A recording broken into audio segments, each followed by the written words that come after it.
आकाशवाणी पटना है। अब आप अभिषेक दास से प्रादेशिक समाचार सुनिए। पहले मुख्य समाचार।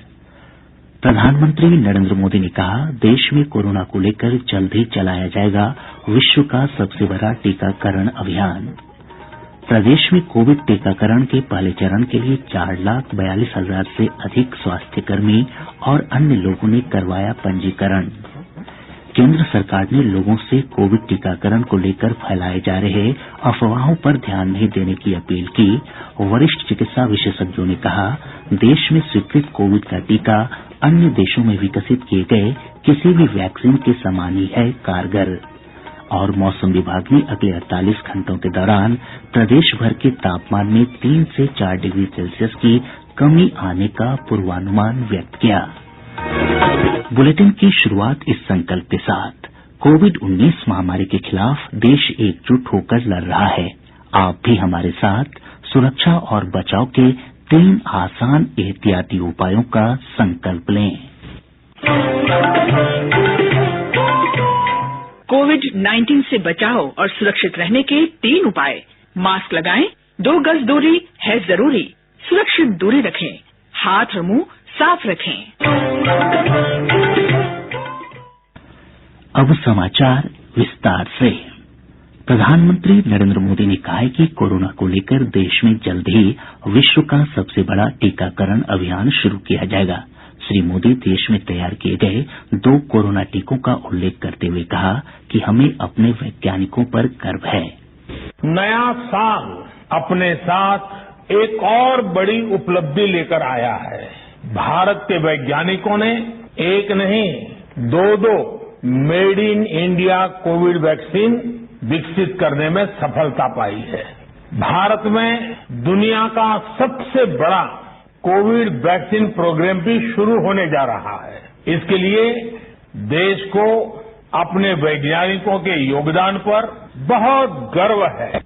श्री मोदी ने कहा कि देश आत्मनिर्भर भारत के लक्ष्य को हासिल करने की दिशा में आगे बढ़ चुका है और अब हमें यह सुनिश्चित करना होगा कि हमारे उत्पादों की गुणवत्ता बेहतर हो। प्रदेश में कोविड टीकाकरण के पहले चरण के लिए 4,42,195 स्वास्थ्यकर्मी और अन्य लोगों ने पंजीकरण करवाया है। स्वास्थ्य मंत्री मंगल पांडेय ने बताया कि टीकाकरण के लिए 5-5 लोगों की टीम का गठन किया गया है, जो 100 लोगों को टीके देगी। श्री पांडेय ने बताया कि टीकों के भंडारण के लिए राज्य स्तर पर 1, क्षेत्रीय स्तर पर 10, जिला स्तर पर 38 और प्रखंड स्तर पर 630 शीत भंडारण केंद्र की व्यवस्था की गई है। उन्होंने बताया कि 65,000 टीकाकर्मी भी चिन्हित किए गए हैं, जिनकी सेवा भविष्य में ली जाएगी।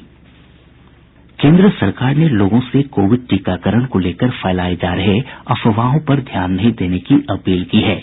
स्वास्थ्य मंत्रालय और वरिष्ठ चिकित्सा विशेषज्ञों ने कहा है कि देश में स्वीकृत कोविड का टीका अन्य देशों में विकसित किए गए किसी भी वैक्सीन के समान ही कारगर है।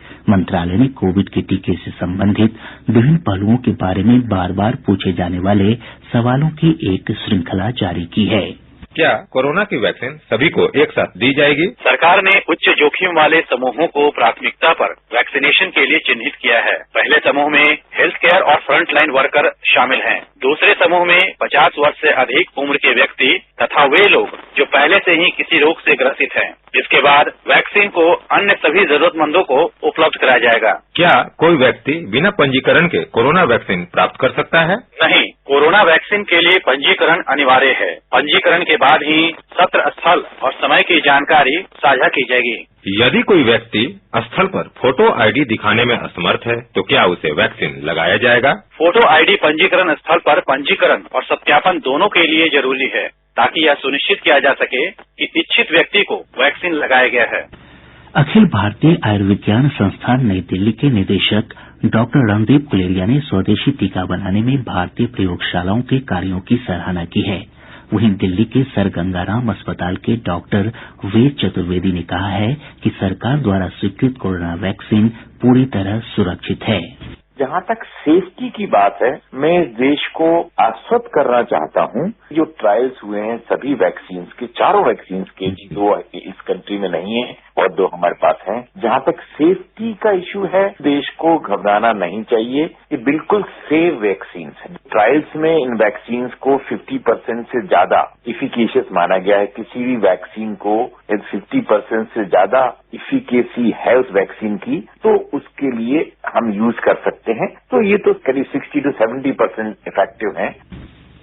नीति आयोग में स्वास्थ्य संबंधी मामलों के सदस्य और कोविड कार्यबल के प्रमुख डॉक्टर वीके पॉल ने कहा कि देश कोविड संक्रमण को खत्म करने की दिशा में आगे बढ़ चुका है। 2 वैक्सीन का एसेंशियल होना, अधिक होना बहुत बड़ी उपलब्धि है देश के लिए, बहुत गर्व का दिन है। और जो कोरोना के खिलाफ हमारी लड़ाई है, पेंडेमिक है, उसको अल्टीमेटली रोक के खत्म करने के लिए बहुत बड़ा कदम आज सामने है। हमें ये लेकर चलना है कि दोनों वैक्सीन में जो परमिशन मिली है वो इमरजेंसी यूज की जो मिली है, और उसमें थोड़ा फर्क है। जो सीरम वैक्सीन को विशील्ड है उसके बारे में साधारण कंडीशन हैं जो कि हम इमरजेंसी यूज में लेते हैं।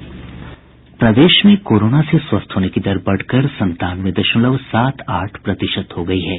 एक दिन में 430 लोगों को उपचार के बाद छुट्टी दी गई, जिससे स्वस्थ होने वालों की संख्या बढ़कर 2,48,640 हो गई है। वहीं इसी अवधि में 344 नये मामलों की पुष्टि हुई, जिससे कुल संक्रमितों की संख्या 2,54,278 हो गई है। एक दिन में 3 लोगों की मौत के साथ ही मरने वालों का आंकड़ा बढ़कर 1,408 हो गया है। इधर ब्रिटेन से पिछले दिनों बिहार लौटे 7 और यात्रियों की कोरोना जांच रिपोर्ट नेगेटिव आई है। प्रादेशिक समाचार आप आकाशवाणी पटना से सुन रहे हैं। मौसम विभाग ने अगले 48 घंटों के दौरान प्रदेश भर के तापमान में 3 से 4 डिग्री सेल्सियस की कमी आने का पूर्वानुमान व्यक्त किया है। मौसम विज्ञान केंद्र पटना के निदेशक विवेक सिन्हा ने बताया कि अभी बंगाल की खाड़ी और अरब सागर की ओर से आ रही नमी के कारण अधिकतम और न्यूनतम तापमान सामान्य से अधिक बना हुआ है। प्रदेश के शहरी क्षेत्रों में यातायात को सुगम बनाने के लिए 120 नये बाईपास और फ्लाई ओवर बनाए जाएंगे। मुख्यमंत्री नीतीश कुमार की अध्यक्षता में पथ निर्माण विभाग की समीक्षा बैठक में ये फैसला किया गया। मुख्यमंत्री ने शहरों में सुलभ संपर्कता योजना के तहत बनने वाले इन बाईपास और फ्लाईओवर का निर्माण 5 सालों में पूरा करने का निर्देश दिया। इनमें से 31 संरचनाएं राष्ट्रीय राजमार्ग और 89 राजकीय उच्च पथ पर बनाई जाएंगी। प्रदेश में सूक्ष्म उद्योगों के 103 क्लस्टर चालू हो गए हैं। जिला औद्योगिक नव प्रवर्तन योजना के तहत ये क्लस्टर खोले गए हैं। मुख्यमंत्री नीतीश कुमार की अध्यक्षता में उद्योग विभाग की हुई समीक्षा बैठक में ये जानकारी दी गई। मुख्यमंत्री ने अधिकारियों को चिन्हित किए गए 208 क्लस्टर का निर्माण कार्य जल्द से जल्द पूरा करने का निर्देश दिया। राज्य सरकार ने जन कल्याण कार्यक्रमों और विकास योजनाओं की समीक्षा के लिए विभिन्न विभागों के प्रधान सचिव और सचिवों को 10 जिलों की जिम्मेदारी सौंपी है। श्रम संसाधन विभाग के प्रधान सचिव मिहिर कुमार सिंह को बेगूसराय, गृह विभाग के सचिव के सेंथिल कुमार को गोपालगंज, लघु जल संसाधन विभाग के सचिव SK मल को मधेपुरा और पिछड़ा तथा अति पिछड़ा कल्याण विभाग के सचिव पंकज कुमार को रोहतास जिले की जिम्मेदारी सौंपी गई है। इसी तरह अल्पसंख्यक कल्याण विभाग की सचिव सफीना AN को कैमूर, शिक्षा विभाग के सचिव AC आओ को शेखपुरा और लखीसराय, भवन निर्माण विभाग के सचिव कुमार रवि को गया, वित्त विभाग के सचिव देवेश शेहरा को किशनगंज और ग्रामीण विकास विभाग के सचिव बाला मुरुगंडी को मधुबनी जिले का प्रभारी सचिव बनाया गया है। बिहार राज्य धार्मिक न्यास बोर्ड का गठन हो गया है। पूर्व विधि सचिव अखिलेश कुमार जैन बोर्ड के अध्यक्ष होंगे। बोर्ड में 10 सदस्य नामित किए गए हैं। राज्य सरकार की ओर से पटना उच्च न्यायालय में ये जानकारी दी गई। गौरतलब है कि न्यास बोर्ड मार्च 2016 से विघटित था, जिस पर न्यायालय ने कड़ी आपत्ति जताई थी। राज्य सरकार ने ग्रामीण विकास विभाग के विशेष सचिव राहुल रंजन महिवाल को प्रोन्नति देते हुए पूर्णिया का प्रमंडलीय आयुक्त बनाया है। उनके पास कोसी प्रमंडल के आयुक्त का भी कार्यभार रहेगा। पटना और भोजपुर को जोड़ने वाले कोइलवर पुल के उत्तरी लेन पर आज से 2 फरवरी तक प्रत्येक मंगलवार और शुक्रवार को आवागमन बंद रहेगा।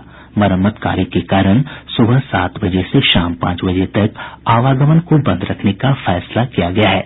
इस दौरान दक्षिणी लेन से पटना से आरा की ओर यातायात बहाल रहेगा। वहीं पटना जाने के लिए लोग नये पुल का उपयोग कर सकते हैं। राज्य सरकार ने प्रदेश के 72,000 प्राथमिक विद्यालयों में कार्यरत विद्यालय शिक्षा समिति का कार्यकाल बढ़ा दिया है। मौजूदा समितियों को 3 माह की अवधि का विस्तार दिया गया है। बिहार शिक्षा परियोजना परिषद की राज्य कार्यक्रम पदाधिकारी विभा कुमारी ने बताया कि कोरोना संकट को देखते हुए ये फैसला किया गया। बिहार राज्य मदरसा शिक्षा बोर्ड ने मौलवी और फौकानिया की परीक्षाओं का कार्यक्रम जारी कर दिया है। दोनों ही परीक्षाएं 11 जनवरी से शुरू होकर 15 जनवरी तक चलेंगी। वहीं वस्तानिया की परीक्षा 23 जनवरी से शुरू होगी और 28 फरवरी तक चलेगी। राष्ट्रीय जांच एजेंसी एनआईए ने बेतिया में पिछले दिनों जाली भारतीय मुद्रा के साथ गिरफ्तार किए गए 6 आरोपियों के खिलाफ पटना स्थित विशेष अदालत में आरोप पत्र दायर कर दिया है। कटोरिया की भाजपा विधायक निक्की हेम्ब्रम मुंगेर के कल्याणपुर में सड़क हादसे की शिकार हो गयीं, जिसमें वे गंभीर रूप से घायल हो गयी हैं। उन्हें बेहतर इलाज के लिए पटना लाया गया है। हादसे में उनके 2 अंगरक्षक भी घायल हुए। पश्चिम चंपारण जिले के वाल्मीकिनगर थाना क्षेत्र में भारत नेपाल सीमा से एसएसबी के जवानों ने लगभग 1 किलोग्राम चरस बरामद कर एक तस्कर को गिरफ्तार किया है। जमुई जिले के खैरा थाना क्षेत्र के चंद्रशैली में नक्सलियों के नाम पर लेवी वसूल करने के आरोप में 6 अपराधियों को पुलिस ने गिरफ्तार किया है। जहानाबाद जिले की एक अदालत ने दहेज हत्या के एक मामले में आरोपी पति अमरजीत कुमार को आजीवन कारावास की सजा सुनाई है। भोजपुर जिले के बरहड़ा थाना में पदस्थापित दफादार विनय पांडे को ट्रैक्टर चालकों से पैसा वसूल करने के आरोप में पुलिस ने गिरफ्तार कर लिया है। अब पटना से प्रकाशित प्रमुख समाचार पत्रों की सुर्खियां। आज के सभी समाचार पत्रों ने विद्यालयों के खुलने से जुड़ी खबरों को प्रमुखता से प्रकाशित किया है। दैनिक भास्कर ने लिखा है 10 महीने बाद स्कूल कॉलेज हुए गुलजार, 30% बच्चे ही पहुंचे स्कूल। हिन्दुस्तान की सुर्खी है बिहार के 37 जिलों में 120 बाईपास का होगा निर्माण। प्रभात खबर ने प्रधानमंत्री नरेंद्र मोदी के हवाले से लिखा है देश में शुरू हो रहा है विश्व का सबसे बड़ा वैक्सीनेशन कैंपेन। दैनिक जागरण की सुर्खी है किसानों के साथ वार्ता में फिर नहीं बनी बात, अब अगले दौर की वार्ता 8 जनवरी को होगी। दैनिक आज ने लिखा है वैक्सीन की मंजूरी से घरेलू शेयर बाजार ने बनाया रिकॉर्ड। राष्ट्रीय सहारा की सुर्खी है बेनामी संपत्ति मामले में रॉबर्ट वाड्रा से पूछताछ। और अब अंत में मुख्य समाचार एक बार फिर। प्रधानमंत्री नरेंद्र मोदी ने कहा देश में कोरोना को लेकर जल्द ही चलाया जाएगा विश्व का सबसे बड़ा टीकाकरण अभियान। प्रदेश में कोविड टीकाकरण के पहले चरण के लिए 4,42,000 से अधिक स्वास्थ्यकर्मी और अन्य लोगों ने करवाया पंजीकरण। केंद्र सरकार ने लोगों से कोविड टीकाकरण को लेकर फैलाए जा रहे अफवाहों पर ध्यान नहीं देने की अपील की। वरिष्ठ चिकित्सा विशेषज्ञों ने कहा देश में स्वीकृत कोविड का टीका अन्य देशों में विकसित किए गए किसी भी वैक्सीन के समान ही है कारगर। और मौसम विभाग ने अगले 48 घंटों के दौरान प्रदेश भर के तापमान में 3 से 4 डिग्री सेल्सियस की कमी आने का पूर्वानुमान व्यक्त किया। इसके साथ ही आकाशवाणी पटना से प्रसारित प्रादेशिक समाचार का ये अंक समाप्त हुआ। कोविड-19 से बचाव और सुरक्षित रहने के 3 उपाय। मास्क लगाएं, 2 गज दूरी है जरूरी, सुरक्षित दूरी रखें, हाथ और मुंह साफ रखें।